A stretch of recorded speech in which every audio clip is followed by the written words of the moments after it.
इन 7 दिनों में ही हम जन्म लेते हैं और इन 7 दिनों में ही हम इस दुनिया को छोड़ के चले जाते हैं। तो जिंदगी कितने दिन की?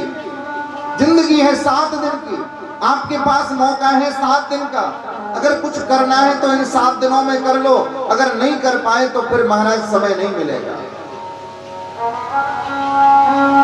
ये श्राप हम सबको लगा है कि हमारे पास 7 दिन है, जो कुछ करना है कर लो। अगर भविष्य के लिए बचा बचा करके रखोगे, भविष्य की सोच सोच करके रहोगे तो कुछ कर नहीं पाओगे। मधुमक्खी होती है ना, मधुमक्खी, वो हमेशा शहद इकट्ठा करती रहती है कि कल खाऊंगी, कल खाऊंगी, कल खाऊंगी। और एक दिन ऐसा होता है कि वो उसी शहद में उसके पंख चिपक जाते हैं, वो उसी में मर जाती है। अगर नहीं मरती तो कोई तीसरा व्यक्ति आता है और उस मक्खी को मार करके उसके सारे शहद को लेके चला जाता है। यही हम इंसानों के साथ होता है।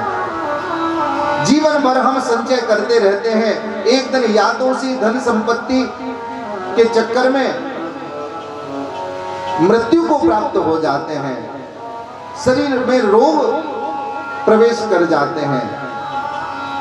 बड़ी विलक्षण बात है कि भैया इंसान जिंदगी भर अपने शरीर को नष्ट करके धन कमाता है, शरीर को नष्ट करके, शरीर को भूल करके, शरीर का ध्यान नहीं रखेगा। दिन रात धन धन कमाएं, पैसा कमाएं, ऐसा करें। समय और शरीर को नष्ट करके धन कमाता है, और जब शरीर नष्ट होने लग जाता है, बीमारियां प्रवेश कर जाती है, तब फिर उसी धन को खर्च करके वो स्वस्थ को बनाना चाहता है, शरीर को सही करना चाहता है।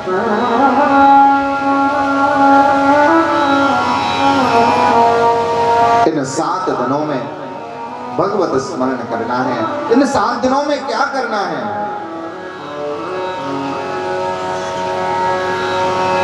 कि श्वास श्वास पर कृष्ण भज,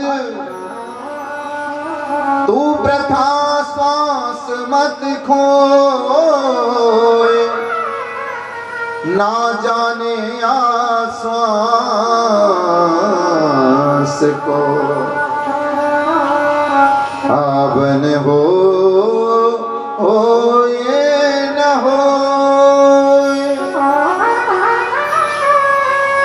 ना जाने या श्वास को आवन हो न हो। पता नहीं जो श्वास अंदर जा रही है वो बाहर निकलेगी या नहीं निकलेगी।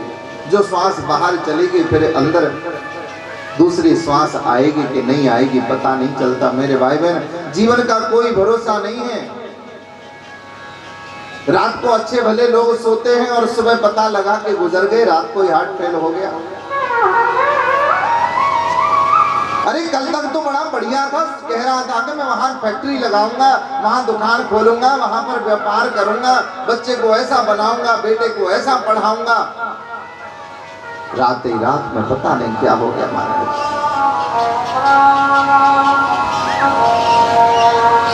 बेचारे पानी भी नहीं पी सके, प्यासे ही मर गए। तो क्षण भंगुर जीवन की कलिका, कल जाने को प्रात खिली ना खिली। मलिया सच्चल की सुच शीतल मंद, सुगंध समीर चली न चली। पता नहीं कल क्या होगा, कल जीवन रहेगा कि नहीं रहेगा। इसलिए भजले हरि नाम हरि रसना,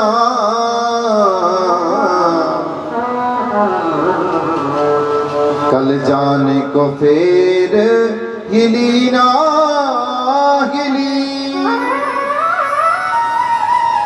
भजले हरि नाम हरि रसना। अरे मेरी जीवा तू भगवान का नाम स्मरण कर ले, भगवान नाम ले ले। पता नहीं कल ये जुबान हिल पाएगी कि नहीं हिल पाएगी। मेरे भाई बहन, जो समय आपके पास अभी है ना, बस वही समय है, समझ लीजिए। कल का कोई भरोसा नहीं है, श्वासों का क्या भरोसा, आए कि ना आए। भजले हरि नाम। गुरुदेव सुखदेव कहते हैं, राजन अगर जीवन को धन्य करना है और वास्तव में अगर मुक्ति चाहते हैं, भक्ति चाहते हैं, तो हर श्वास पर कृष्ण का नाम आए, हर श्वास पर परमात्मा का नाम आए। कैसे भजन करें महाराज, घर में इतने सारे काम होते हैं, खेती भी करनी है, दुकान भी करनी है, घर में झाड़ू भी लगाना है, घर के कपड़े भी धुलने हैं, घर के भोजन भी बनाना है, इतने सारे काम से कैसे भजन करें फिर हम। संत कहते हैं, बोले बड़ा सरल है भैया, काम करते रहो, नाम जपते रहो, कृष्ण गोविंद गोपाल गाते रहो। काम भी करते रहो, हाथों से भोजन बन रहा है और फिर भगवान का भजन हो रहा है, भजन करते हुए भोजन हो रहा है।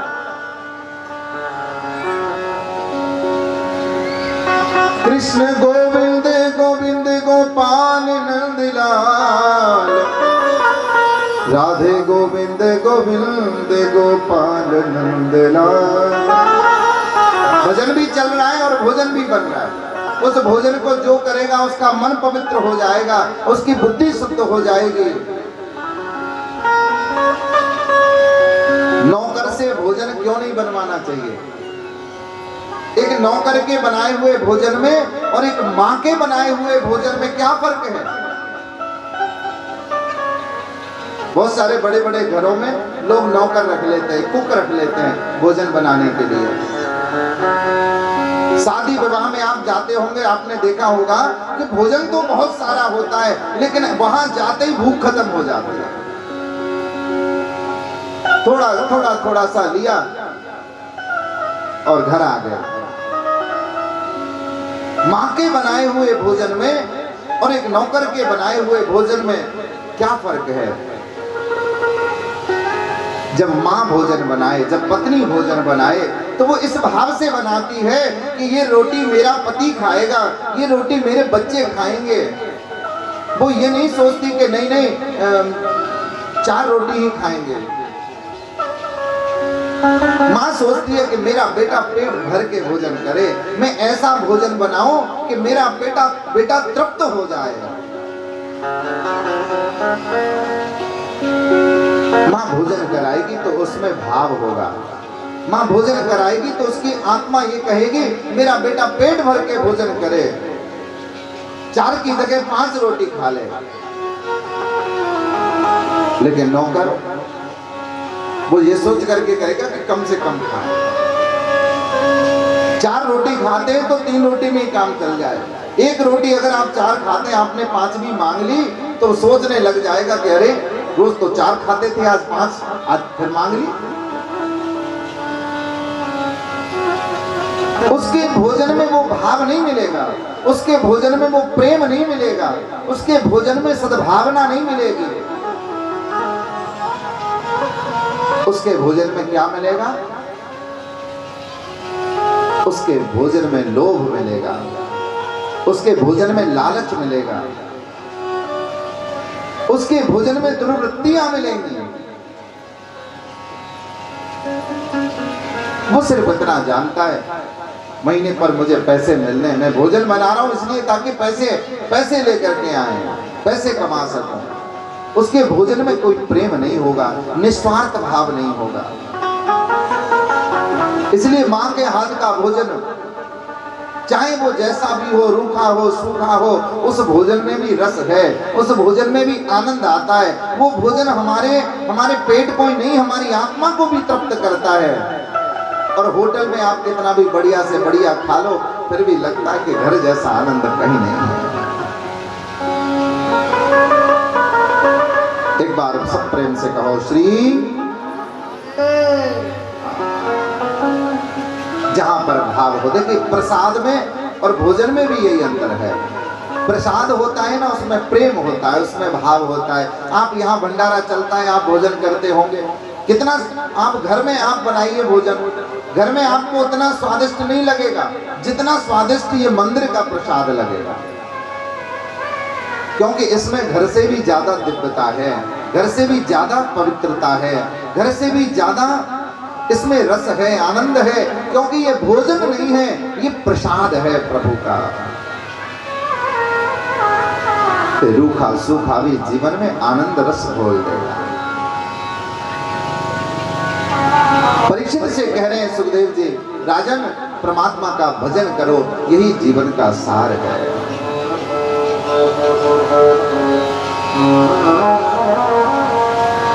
कि अरे मन किस में भूला है बता दे, कौन तेरा है बता दे, कौन तेरा है।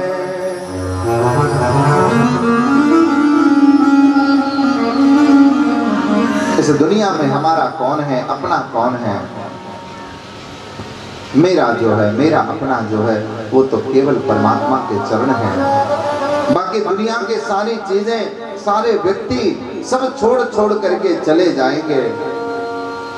संग अगर जाएगा तो हमारा किया हुआ सत्कर्म, किया हुआ पुण्य कर्म।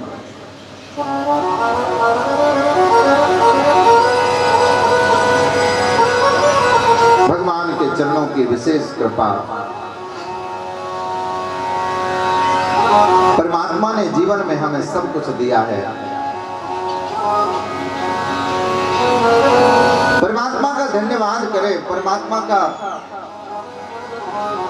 धन्यवाद करें कि प्रभु तूने सब कुछ दिया, अब सिर्फ इतना दे दे कि हमारा मन आपके चरणों में लग जाए।